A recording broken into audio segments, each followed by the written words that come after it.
Welcome to What's Your Edge, a series of Vision Edge marketing podcasts dedicated to helping you use data, analytics, process, and measurement to create a competitive edge for you and a superior experience for your customers.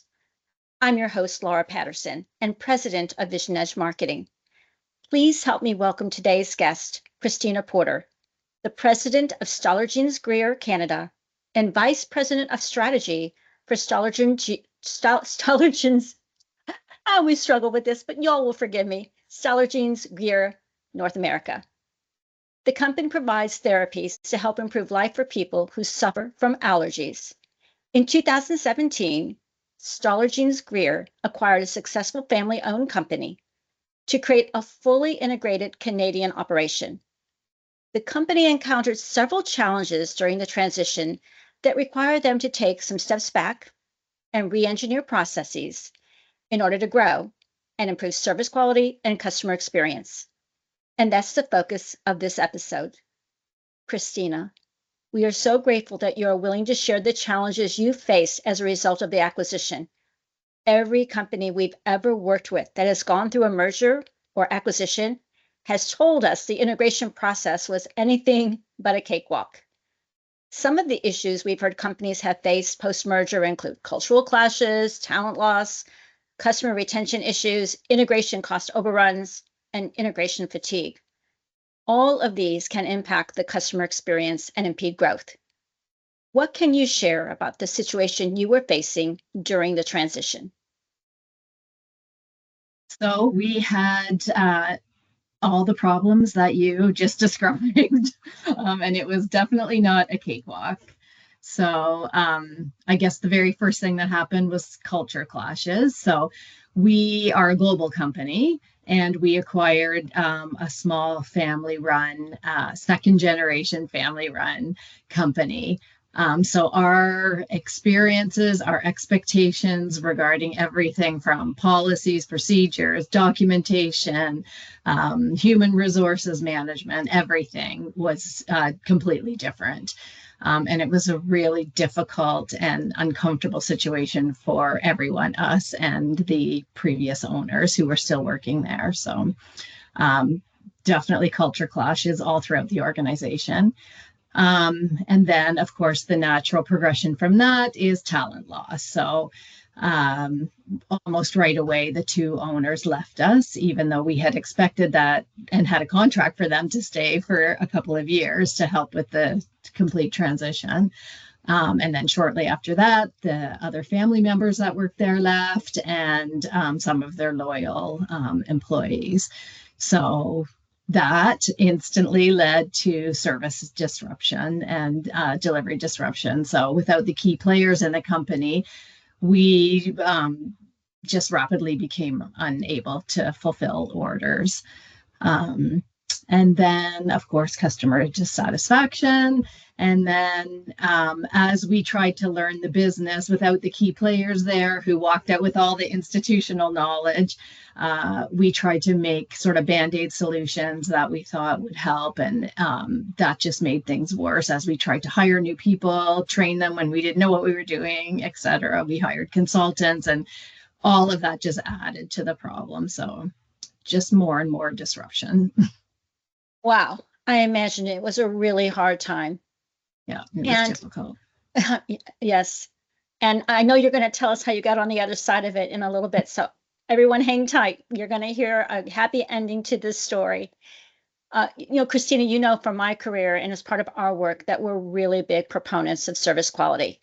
And you may have read the same book I did, Delivering Quality Service, first published in 1990, which is based on the author's research, which found that reliability and responsiveness account for over 50% of how customers evaluate service quality. So I'm wondering about the kind of data your team was seeing that indicated you had a service quality process issue that needed to be addressed. Okay, so we didn't have to delve too far into any kind of data because it was very obvious that we had a service problem. I mean, the first source of data, I guess, was our phone lines. The phone never stopped ringing.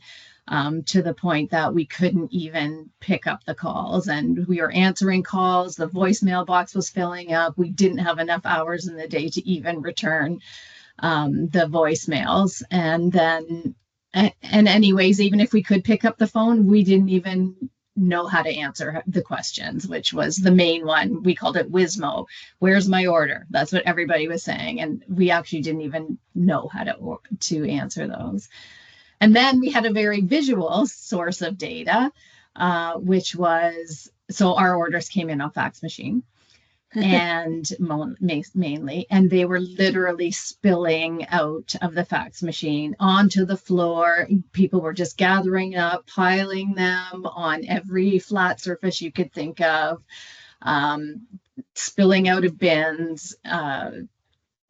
Just hundreds of orders spilling out that we couldn't address. So those were two very simple sources of data. But then when we actually tried to like pinpoint where should we focus and solve the problems, we found out that we actually didn't have any real data sources. And that was, just another big, huge problem. So we realized that we needed to really take a step back and become very analytical in order to get a solution that was sustainable. You are singing my song about taking a step back and being analytical. Okay, so I know that it can be very challenging when you have all kinds of data, but you can't get good insights from it, and also not having the right kinds of data. So as you analyze the data that you had available, what kinds of decisions were you having to make?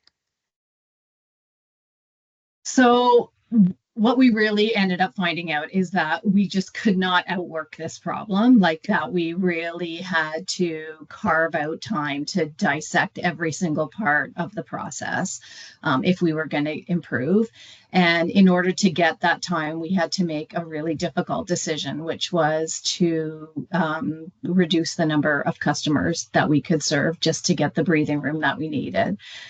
So we had to have some really difficult, but, transparent and honest conversations with many long-standing partners that we had and valuable partners to tell them their best course of action at this moment would be to use one of our competitors, at least in the short term, until we felt like we could be in a position to serve them as they deserve to be served. And then there was other customers that we kind of purposely had to just say, we are going to part ways because they were draining us, and we just couldn't get to a point where we could negotiate a solution that would work in our new reality. So that was the most difficult first decision we had to make. I know those must have been very painful and difficult conversations for you. Knowing you, I can only imagine how hard those were. And I also can imagine how hard it was for you to send customers to a competitor. Yeah. Really hard. And, being a customer-oriented person that you are, I imagine firing customers was probably one of the most difficult decisions in your entire career. So I can feel for you. It would be extremely difficult, I think, for almost every member of our community who feels very similarly about being customer-centric. We believe that credibility and transparency are critical to maintaining market and customer trust during tough decisions. So beyond lost revenue, which I'm sure you were experiencing as you had to make this difficult decision, what was the impact of the decision on the organization? And what did you do to maintain customer trust? So yeah, it was exactly one of the most difficult decisions that I've ever made as a leader. And it was really difficult for the whole organization, including our employees, because this was the people who did stay with us were working in this family-oriented business. And that business was built on customer service as a core value. And so was even though we were a big global company, we had the same core value, which is why we thought it would be a good partnership. So it was difficult for all of the leaders and all of the employees in the company to not be able to provide this kind of service. And so we did lose a lot of trust with our customers, especially because we didn't predict that this was going to happen. It kind of hit us. So we weren't able to proactively like help them get prepared for what would happen. Instead, we were letting them down without any real communication at the beginning. So it was really embarrassing, I'll say, and painful. But once we made the decision about how to go forward and the strategy of carving out the time to like get this back on track, it started to get better. We really focused on being open and transparent and sort of overly communicating with our customers about our situation. And then kept them apprised of everything that we were doing, the plans that we had, kept them involved and kind of brought them along with our vision where we saw things could get, let them know what we were innovating on, when it went well and when it didn't. And then we also started like being very metrics based on everything so that we had like real data points to say to our customers when we said something got better, we were able to prove that it really did get better using the metrics that we had now. And we found that when we asked them to get back, that we could use these data points to help them be confident in what to expect. Okay, so now everyone, we are getting to the middle of the story, and on the other side of the challenges, and there's a process for everything. Yep. So there's a process for analyzing processes and getting to what is known as root cause. Christina, what did you and your team do to analyze the entire process to understand what was really creating the service quality problem, and how did you go about closing the critical gaps? So we started with really just data collection, like just counting things for every single step of the production so that we could start to get a handle on what was going on and create a baseline. I mean, just simple things like how many calls were we getting, what kind of calls were they, and categorizing things so that we could begin to analyze and measure how many orders of each kind were we getting, any kind of patterns as to when the orders were coming in, how many mistakes we were getting and corrections we had to make, and what was the nature of this kind of stuff. Like just broke every single step down. How long did every step take? Just to get a baseline. And then we just like simply tried to figure out where was the easiest and sort of most obvious place to make an improvement. So the low hanging fruit. So that was kind of easy at the beginning, but it didn't really make any significant difference, but at least we were starting. But then we really moved on to really detailed work of process mapping. And we used a lot of the Six Sigma tools, like value stream mapping. We did like spaghetti maps. We had Post-it notes all over every single wall to break down the processes. We did a 7 wastes type of exercise, 5S. We got very militant about where everything was. Yeah. Well, I love that you employ the power of process mapping. And as someone who spent 14 years at Motorola, the father of Six Sigma, Okay, I know you know what you are talking about. All businesses run on processes. And so process mapping provides a clear roadmap for improvement and optimization. Just sharing that with our community. If you haven't done process mapping, it's a very worthwhile exercise. So here you are, you've done all this process mapping. What steps did you take to re-engineer the process, and how did you envision the revised process would improve the customer experience?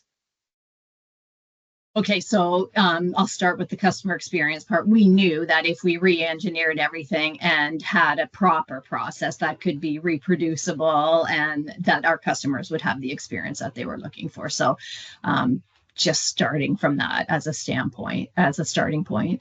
But we re-engineered everything. First, the org chart for role clarity. So everybody, well, there were not even job descriptions at the time. So even that, we redesigned the physical space to make sure that people could move through more efficiently, that orders could move through efficiently, to decrease wasted time there.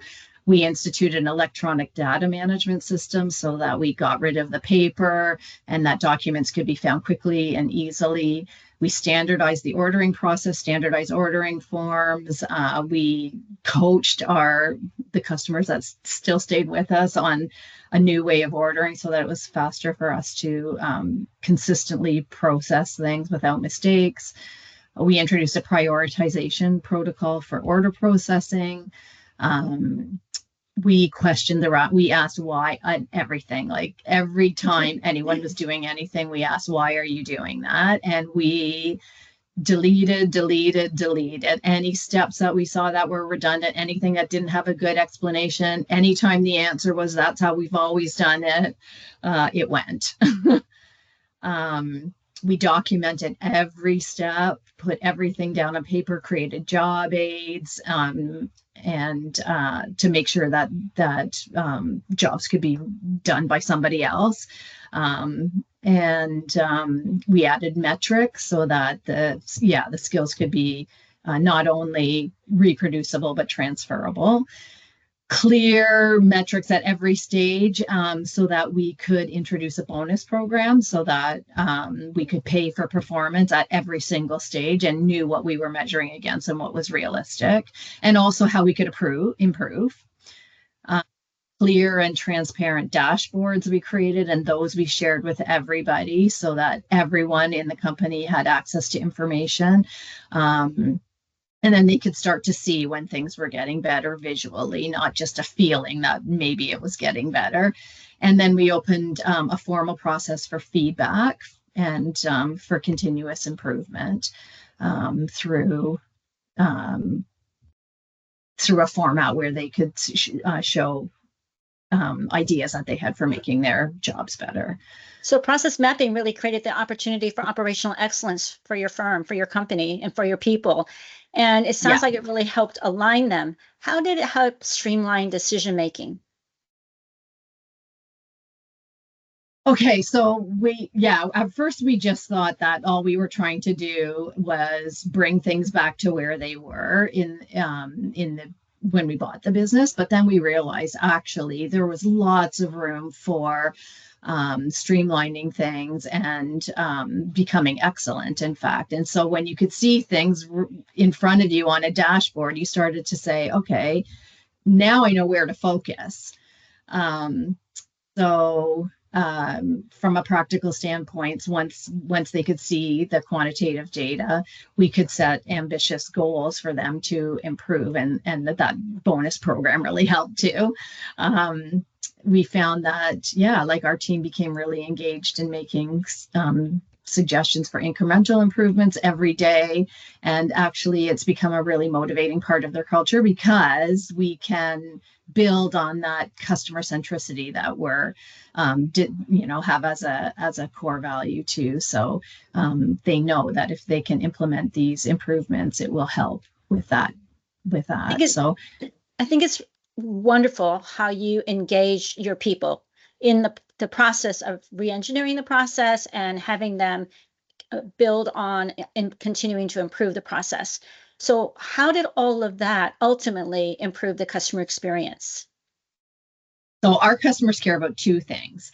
One is quality of the product, and two is speed. They want to know that the order that we make for them will be made properly using the highest standards, and that they'll consistently receive their orders in an expected time frame. So we work to improve both of those areas, but what we found out quickly is that sometimes these two things fight against each other. So to make something in the highest quality, it takes time. And so, you can gain speed by compromising on quality. And so we had to make a decision there. And we decided that we would never compromise on quality. So we're not going to be the fastest in the business, but we communicated that clearly with our customers about all the quality improvements that we were making. We promised that we would have the most transparency in the industry about how we were producing the product. We stepped into the role of educator often for our customers on best practices and guidelines. And so therefore our customers could be really assured and confident that and actually not more knowledgeable than they were before on the quality of the product that we were getting. And we were very transparent with them about the trade-off that this would mean in terms of speed of delivery. But what we promised would be consistent delivery. And that was a really winning combination, I think.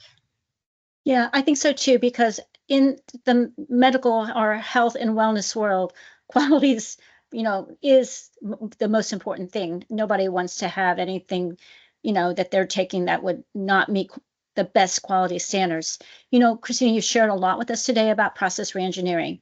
So I imagine some of the members of our community have processes they might want to revisit.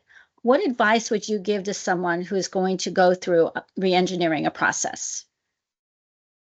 So I think this is really difficult work. It takes a lot of patience and persistence and like over communication, which is sometimes kind of a drag. You have to be so disciplined about that. Yeah, and it's just very precise kind of work. I think it's like important and very rewarding, of course, but it does feel often that you're moving forward, like one step forward, two steps back kind of thing. And I think for people who are like CEOs or entrepreneurs, business builders, this kind of work it can be really draining. So depending on the scope of the process engineering, I think it's sometimes worthwhile to hire a specialist in this with the right skills and the right mindset to kind of lead this type of change and also manage it. Because you can't just do it once and then it's over. It's something that needs to continually be managed. So I think it's really a foundational piece of business, and that continuous improvement should be something that's really worked into the whole process in your business. And having a specialist who can do this means that you as a business builder can focus on growth, looking forward, being strategic, and knowing that sort of the foundational pieces are in place.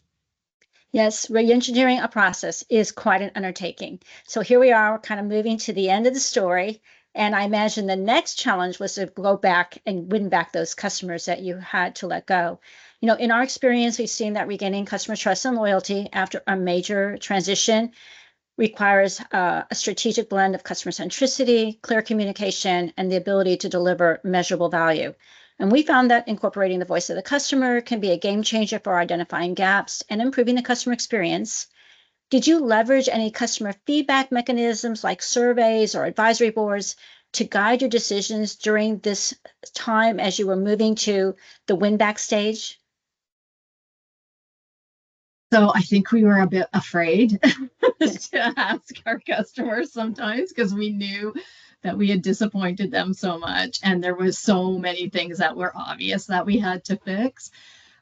So I think that's a really good point that you're making. And actually, we're in such a good position now that it would probably be a really good time because we haven't made any huge changes in a little while now that things are consistent. And there's probably things that we're missing that we could be doing better. So it's probably a really good idea for us to do some of those suggestions, like you said, with customer feedbacks or an ad board or something like that.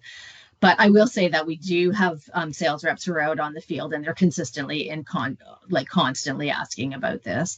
And we are getting really good feedback about it. And certainly if we ever hear anything, we do whatever we can to implement those changes. And because we're in such a solid position now, it's relatively easy for us to implement new suggestions. Whereas in the past, we were kind of terrified to even try adding anything new. But I think I'll take your advice on this one and think about maybe doing an ad board or something like that, more deliberate. Yes. I mean, intentional, deliberate, customer-centric strategies are a big underpinning for growth. And clearly, you guys are growing. So it all worked. It all worked out well. So we're going to have a really happily ever after ending here. So what strategy and steps did you take to bring those customers back and accelerate sales? Yeah, so I think that the most important thing was to stick to the strategy of like the painful part of reducing volume, to re-engineer the process, transparently communicating with customers during the bad times, and then just creating systems to measure everything. And now we're able to, like, hand on heart, eyes wide open, say to our customers, like, we were transparent with you when it was bad, and we're transparent with you now, we promise. Like, come back. This is what's better for sure. This is what you can be confident of seeing from us, and yeah, give us a chance, really, is what it was the last part of the strategy. And I think that we've had, good word of mouth.